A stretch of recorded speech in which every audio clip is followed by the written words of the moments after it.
All right, and almost done here. Let's look at questions 25 through 30. We've got mixed numbers, we've got mixed fractions there, and we are asked to add them, okay?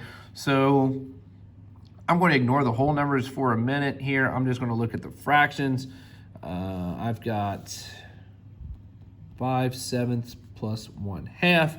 We know we need common denominators, so 7 and 2, the LCM is going to be a 14. 7 14 multiplied by 2, so 5 times 2 is 10. From 2 to 14 multiplied by 7, 7 times 1 is 7. So adding across, that's going to be 17 over 14. Okay, but our whole numbers, we had 6 plus 9, which is 15. But notice this is an improper. We can go ahead and simplify that. 7 and 14ths is 1, and 14 minus 17, or 17 minus 14 leaves you with 3 of those 14s left. So we've got one more whole number to take care of. We had 15, now we're up to 16 and 3/14. 16 and 3/14. A. A buyer purchased 20% of the 12,000 widgets in a warehouse inventory. The next day, another buyer comes in and purchases 10% of the remaining widgets. How many widgets are left in the warehouse? Well, if we got 1,200 widgets, or 12,000, and we just lost 20% of them, right? Someone came in and bought 20%. I need to know what 20% of 12,000 is. Remember, we're taking percent of a number. We multiply by the decimal. 20% as a decimal is 0.2. So 12,000 times 0.2 is 2,400. So 20%, right? That's not a real number. 20% of 12,000 is 2,400. 2,400 actual widgets were bought. So now we have 12,000 minus the 2,400. Now we're down to 9,600 widgets, okay? So now the next day we have 9,600 widgets in our warehouse. Someone comes in and buys 10% of them. Well, running the same kind of game here, I want to multiply by 10%, which as a decimal is 0.1. So back to my calculator, I need to know what 10% of that value is. So I'm going to multiply by 0.10, and we can see that's 9,600. So not only was 10% bought, but that's 960 actual widgets bought. So same thing. I had 9,600 and I just lost 960 more. That's going to leave me with 8,640. And we can see D gives us the 8,640. So it wanted you to take percentages of numbers there. 27, find the value of this expression when x is -2, very similar to the stuff that we just talked about in chapter 1. We are substituting values in. Again, biggest thing to remember is our parentheses.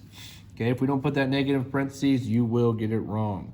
So we have x to the third, so -2 to the third plus -2 squared minus 3 times -2.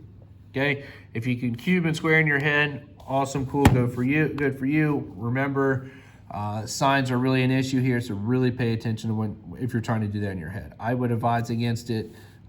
You have a calculator, just put in your calculator and see what happens. So we wrote this out, so word for word, we can put this in our calculator. So -2 to the third plus -2 squared minus 3 times -2, right? Let the calculator do all the thinking, so I can just hit enter and it told me 2. Just see. Okay, like I said, better off you are with the calculator with that. Remember, using your parentheses, you're good to go. No questions asked there. So here we've got an order operation issue. If this was wrote linearly, these guys would be in parentheses, so we need to take care of our numerator and denominator before we handle this 5, because if things start canceling out, I don't even need like terms anymore, okay? So I'm just going to leave this 5 alone. 4 minus 7 is a -3. 5 minus 4 is a +1. Right? So look, this kind of falls out here. So that's going to simplify out to be 5 minus -3 over 1 is a negative 3. Biggest thing to remember here, the double signs, don't let them trip you up. Just kind of take it step by step here. So now I am subtracting a negative, which is the same thing as adding. 5 plus 3 takes you to a positive 8. Cool. Also, this number 29 looks like it was just a chapter we got out of. It wants the GCF of the two terms in the expression. Right, remember terms are separated by addition and subtraction. So we need the GCF of those two guys there. Remember the GCF when we're talking about variables, take the biggest number that they both have in common. So I'm going to look at my x's. This has 5 x's, this has 2 x's. The biggest number that they both have in common or they both could give up is 2 x's, right? We can't say 5 because this doesn't have 5 of them to give up. The most they could give up is 2. Okay, let's look at our y's. This has 2 y's, that has 7 y's. So the most that both of them could give up together, again, is 2 of them. This has a z, that does not have a z, so we can't, they both don't have a z to give up. So it looks like we're done here. X squared, y squared. C, done. 30 is pretty tricky here. This one has a lot involved. When we have addition or subtraction, we're asked to simplify this. When we have addition or subtraction underneath, you're going to have to factor this out. This one's pretty tough. This one's so far down the unit, but these are the steps.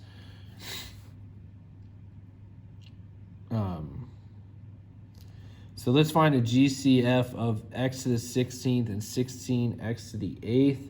So this has 16 x's, that has 8 x's, so the most that they both could give up is 8. When I factor that x to the 8th away, right, if I take 8 x's out of 16 x's, I'm left with 8 x's. Addition, right, this has a coefficient of 16. This one had a coefficient of 1. You know, the GCF of 16 and 1 is 1, so this got to stay as 16. And I took 8 x's away from something that had 8 x's, so there are no x's left. Okay, because when I simplify square roots, I can't break this down anymore. Okay, so this being multiplication, I can take care of that because it's not stuck by addition or subtraction. So maybe remembering from algebra 1, you should have done some of this stuff in geometry too, simplifying x to the 8th. I know when I talk to my algebra 1 kids, you know, we pull out the pairs, right? We're pulling out the perfect squares. Well, how many pairs are there in 8?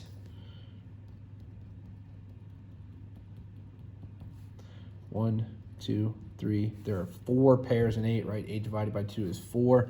So that simplifies out to be x to the 4th. And then we are left with this guy still underneath the radical. So x to the 4th radical, x to the 8th plus 16. That guy is ugly. But there it is.